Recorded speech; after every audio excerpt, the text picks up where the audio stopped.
Lindol, ito ang kalamidad na uso ngayon at hindi kayang ma-predict kahit sinong tao maging mga scientifico, at ito ay kumakailan lang ay tumama sa Caraga at Davao region na may lakas na 7.8 magnitude, at ito ay kinatapikotin ng marami sa atin dahil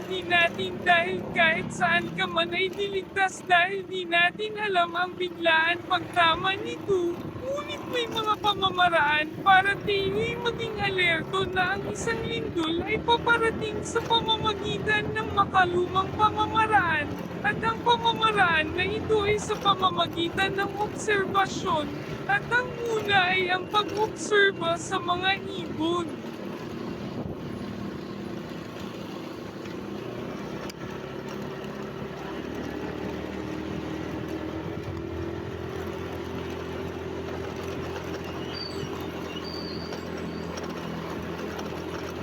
Kung nakikita mo na ang mga iba't ibang klase ng ibon ay parang nagambala, nagliliparan kahit saan, ng maramihan, ito ay senyales na may naramdaman silang kakaibang tonong sa mula sa ilalim ng lupa dahilan na sila ay magambala at magkagulo. So kung naobserbahan mo yun ay maganda ka na dahil may parating na kalamidad na lindol.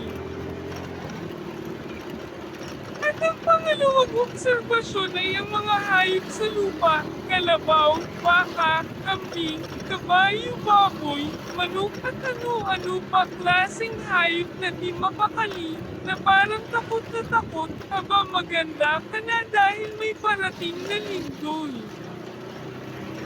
At ang pangatlong obserbasyon ay ang mga insekto at mga hayop na naninirahan sa ilalim ng lupa. Kung nakikita mo na may mga insekto na bago sa iyong paningin na nagsilabasan kahit saan at mga hayop gaya ng ahas, bayawak, daga na nagsilabasan ng maramihan kahit saan ito ay senyales na may kakaiba na nangyayari sa ilalim ng lupa dahilanan na sila'y magambala at nagsilabasan. Kung naobserbahan mo yun, maanda ka na dahil may parating na lindol.